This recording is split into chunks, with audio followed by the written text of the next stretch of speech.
बहुत दुखद घटना हुई छत्तीसगढ़ के कांकेड़ में। एक स्लॉथ बेयर यानी भालू ने भाई बहन के ऊपर हमला किया और उन्हें जान से मार दिया।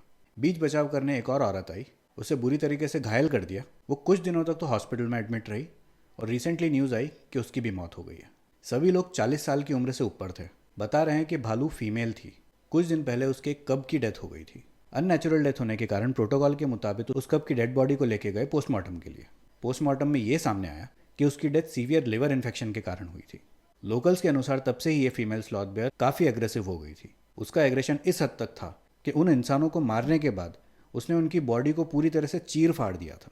उस स्लॉथ बेयर ने उन्हें मारा, मारने के बाद में बहुत नोचा और नोचने के बाद भी वो वहीं बैठी रही। काफ़ी घंटों तक उसने उनकी बॉडी नहीं छोड़ी। अब ये एग्रेसिवनेस उसके बच्चे की मौत के कारण थी या बच्चे की बॉडी को ले जाने के कारण, कोई नहीं कह सकता।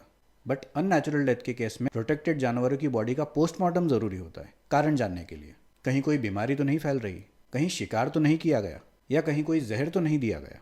फिर जैसे ही हमने गूगल पे सर्च किया स्लॉथ बेयर अटैक्स, 2-3 न्यूज़ और आ गई पिछले कुछ दिनों की। इनमें से एक केस गुजरात के पालनपुर से था, दूसरा केस कांकेर जिले के ही किसी दूसरे गांव से था। फिर लगा कि इस टॉपिक के ऊपर बात की जानी चाहिए कि ह्यूमन बेयर कॉन्फ्लिक्ट इतने ज़्यादा क्यों बढ़ रहे हैं।